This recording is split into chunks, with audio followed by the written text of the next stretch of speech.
गुरु को कीजिए बंदगी, गुरु को कीजिए बंदगी, कोटि कोटि प्रणाम। कीट न जाने विंगति, गुरु कर ले आप समान। प्रेम से बोलिए सत्य गुरुदेव की जय। बंदी छोर कबीर साहेब की जय। बंदी छोर गरीबदास जी महाराज की जय। स्वामी रामदेवानंद जी गुरु महाराज की जय। बंदी छोर सदगुरु रामपाल जी महाराज की जय। समादरणीय सज्जन विलीन धर्मानुरागी सत्संग प्रेमियों, भक्तात्मा के चरण कमलों में कोटि कोटि नमन। कबीर साहब का वाणी है, जो जाको सरने गहे, जो जाको सरने गए, ताकह ताकि लाज, उल्टे जल मछली चले, बहे जात गजराज। कबीर साहब कहते हैं, जो जिसकी शरण ग्रहण करता है वह अपने शरणागत की लाज बचाता है। छोटी सी मछली पानी की शरण गए हुए हैं तो उस पानी में मछली उल्टी चलती है। धारा अगर पूरब से पश्चिम चलती है तो मछली पश्चिम से पूरब की ओर चलती है। तरह तरह की किल्लोले करती है पानी में मछलियां, और पानी सब सहता है।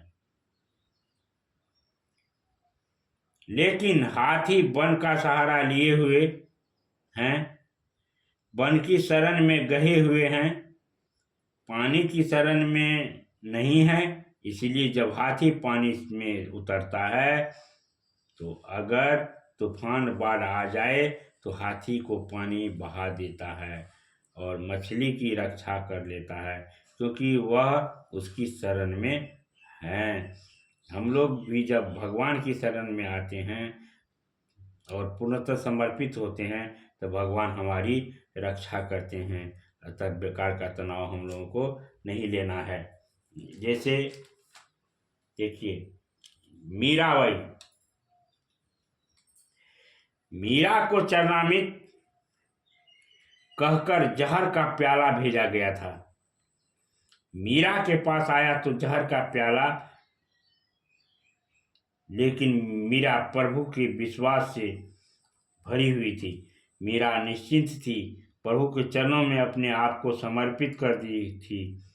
वह जहर के प्याले को भी पी गई, लेकिन प्रभु ने अपने पीड़ित को संभाला। प्रभु ने अपनी शरणागत वत्सलता का परिचय दिया और वह जहर अपनी मारकता खो बैठा। शालिग्राम के बहाने मीरा के पास विषधर नाग भेजा गया था, जिससे मीरा जब पिटारी खोले तो वह सर्प उसे डस लेगा और वह मारी जाएगी। प्रभु के प्रेम में मग्न समर्पित है मीरा। वह जान ले कि प्रभु के चरणों में मैं समर्पित हूँ और जो करेंगे प्रभु ही करेंगे। अंततः सर्प शालिग्राम बन गया। कंस कहता रह गया कि श्री कृष्ण को मैं मार दूंगा डालूंगा।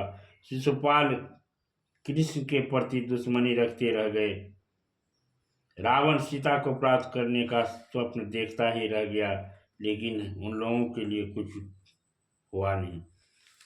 हिरण्याक्ष हिरण्यकशिपु कहता रह गया कि मैं भगवान की सत्ता को मिटा दूंगा, मेरी पूजा होगी धरती पर। और प्रहलाद को पहाड़ पर से गिरा दिया गया। प्रहलाद को अग्नि में जला गया। प्रहलाद को कौन सा कष्ट नहीं दिया गया, लेकिन प्रहलाद समर्पण की भावना से शांत हैं। जब उन्हें अग्नि में डालने ले जा रहा था तो हम लोग वहां रहते तो थर थर कांपते, क्योंकि हम लोगों को प्रभु पर विश्वास नहीं है। अग्नि में जाने के बाद क्या मरेंगे, हो सकता है सत्य के कारण पहले ही राम नाम सत्य कर जाए। हम लोगों के शत्रुओं की अग्नि में हमें प्रवेश भी नहीं करवाना पड़ेगा। इतना संकल्प विकल्प उठेगा, इतना तनाव होगा, इतनी अशांति होगी कि हम लोग पहले मर जाएंगे। प्रहलाद को पहाड़ से गिराया जा रहा था। हम लोग रहते तो पहाड़ से नीचे गिरकर क्या बेहोश होंगे। पहले ही होश खो जाते। लेकिन भरोसा है कि प्रहलाद को प्रभु के प्रति, और जब भरोसा है कि प्रभु के प्रति, तो भगवान भरोसा कभी नहीं ठुकराते। भरोसे के कारण उनके मन में कोई संकल्प विकल्प नहीं हुआ और पूर्णतः वह समर्पित प्रभु के प्रति हो गया, जिसका कारण प्रहलाद का बाल बांका भी नहीं हो पाया।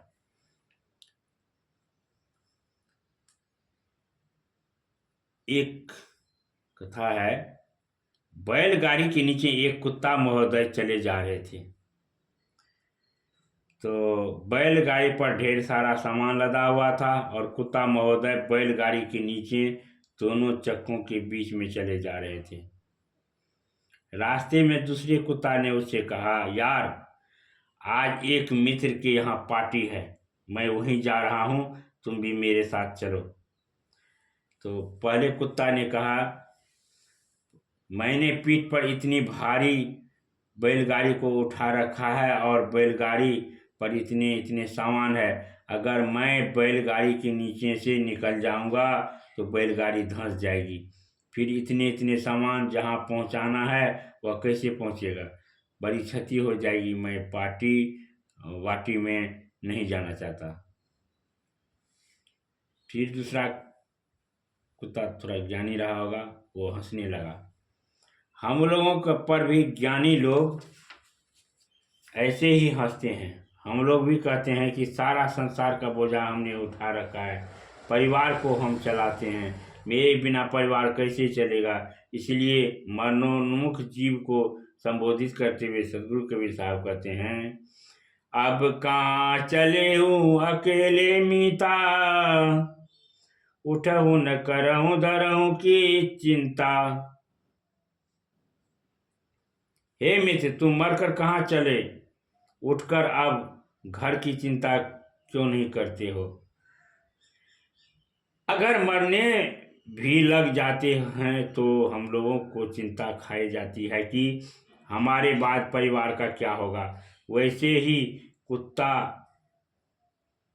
कहता है कि अगर मैं बैलगाड़ी के नीचे से निकल जाऊं तो इस बैलगाड़ी की में रखे हुए सामान का क्या होगा, बैलगाड़ी का क्या होगा। यह भी हम सुने हैं कि एक राजमहल की छत पर एक छिपकली रेंग रही थी। तो दूसरी छिपकली आई और कही, हम लोगों को एक मित्र छिपकली की आज शादी है, उसमें सबको आमंत्रित किया गया है, तुम्हें नहीं चलना है क्या, अब तो समय हो गया है। छत के नीचे रेंगने वाली छिपकली ने कहा, तुम भी गजब बात करती हो यार, देखती नहीं हो कि मैं पूरे राजमहल की छत को अपने पर उठाए हुए हूँ, अगर मैं हटी सीलिंग से तो सारा छत ही भरभरा कर गिर जाएगा, कितने लोग दबेंगे, कितने लोग मरेंगे, कितनी तबाही मचेगी, गजब हो जाएगा। और कम से कम दिमाग से तो काम लिया करो, देखकर सोच समझकर तो बोला करो, इतने बड़े बोझ को अकेले संभाल रही हूँ, मैं निकल जाऊं तो भला क्या होगा। फिर दूसरी छिपकली ताकती रह गई। हम लोग भी समर्पण के अभाव में ऐसे ही कहते हैं कि हम कहेंगे कि हम सारा बोझ को खींचे जा रहे हैं, हमने यह किया, हमने वो किया, हम और इसी बात को देख के कबीर साहब फिर कहते हैं, मैं बड़ी बलाई है, मैं बड़ी बलाई है, सके तो निकसी भाग, क्यों कर राखे राम जी रुई लपेटी आग। मैं बड़ी बलाई है, सब दुखों का खान है मैं करना। कबीर साहब कहते हैं, मेरी मिट्टी मुक्ता भया, मेरी मिट्टी मुक्ता भया, पाया अगम निवास, अब मेरे दूजा नहीं, एक तुम्हारी आस। फिर कहते हैं, आशा छूटे मैं मिटे, आशा छूटे मैं मिटे, छूटे कुल व्यवहार, कहे कबीर तब जानिया, लिहा ब्रह्म अवतार। आशा छूट जाए, मैं मिट जाए और मैं करके व्यवहार करना समाप्त हो जाए, तो फिर कबीर साहब कहते हैं ऐसे व्यक्ति को जानो कि साक्षात परमात्मा ने ही उस व्यक्ति के रूप में अवतार ले लिया है। अब साक्षात परमात्मा ही उसके भीतर अवतरित हो गए हैं। अब प्रश्न उठता है कि मेरी मिटाने का उपाय क्या है, अगम में निवास कैसे हो।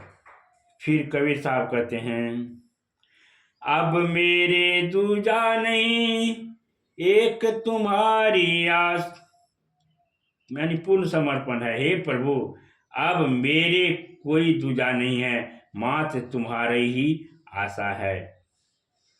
आशा एक जू राम की, आशा एक जू राम की, दूजी आस निवार, दूजी आशा मारसी, जो चौपर की सार।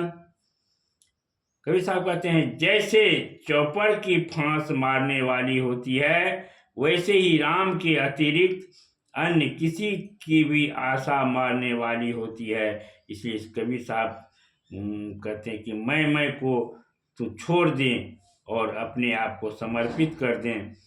तू करता तू बया, तू करता तू बया, मुझ में रहा न हुई, बारो तेरे नाम पर, जित देखो तित तुम। हे प्रभु, तू ही है, तू ही है, तू ही है।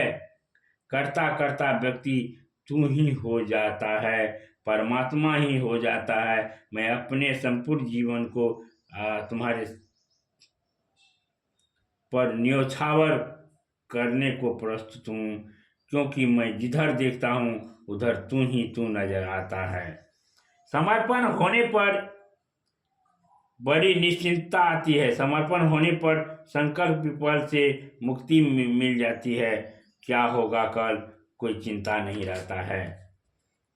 प्रेम से बोलिए सतगुरुदेव की जय।